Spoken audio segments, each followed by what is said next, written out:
Miss Lily White here. I'm going to talk to you today about expressive techniques, and we're going to learn about expressive techniques. And what basically expressive techniques are all the different ways sound can be made and played on our string instruments. Okay, so I'm going to start off with the first one, which I think you'll all probably know already.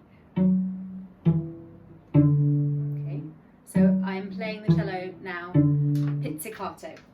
Okay, so that nice long word, which is actually quite easy to spell, pizza, carta, but we pronounce it pizzicato, okay, an Italian word.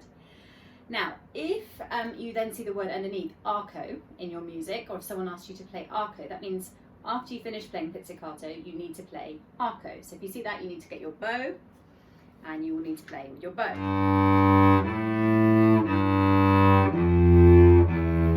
And if you play really joined up,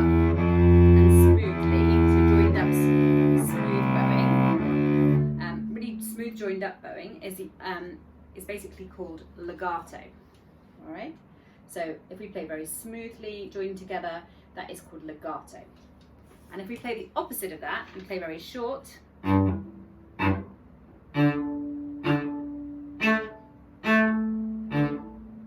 like very short strokes, then that's called staccato.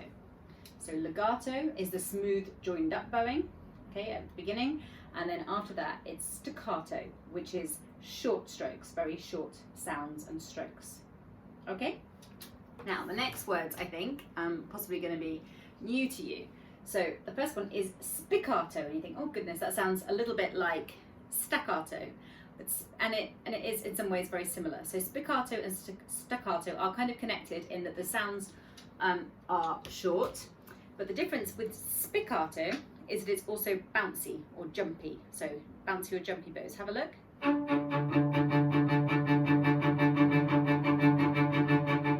See that? So my bow is actually almost jumping off the string. And I can also play very fast with spiccato. So if you hear sounds that are short and very fast, then it's likely to be spiccato rather than staccato. Okay. The next one is ricochet, and this is an interesting one. But I'm going to show it to you first and then see if I can describe it as well. So this is ricochet. So basically I'm going to lift my bow, I'm going to let it drop and then see what happens. So let's watch.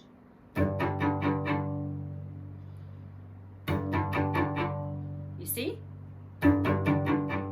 Almost basically by itself, it does, after the first initial drop, it does like one note and then a lot of notes straight after, so rapid notes basically on one bow. So it's like a rapid fire of notes. So one more time. So I drop the bow, and then there's rapid notes afterwards. 1, 2, 3, 4, 5. Yeah? And you can do that with a down bow, or you can do it with an up bow. It's the same thing. It's called a ricochet, and it's like rapid notes after one initial bounce. Okay? So next one up is tremolo, one of my favourites and one of your favourites. A lot of you have tried this one in the classroom. So tremolo sounds a bit like tremble, which is often how I think of it, or shiver, and it is very, very fast strokes. Okay, so I'll try it now. So if you see someone's hand moving extremely fast like that, as fast almost as they can play, when you hear that kind of sound, then it's tremolo. Although sometimes tremolo can sound very different. It can sound like this.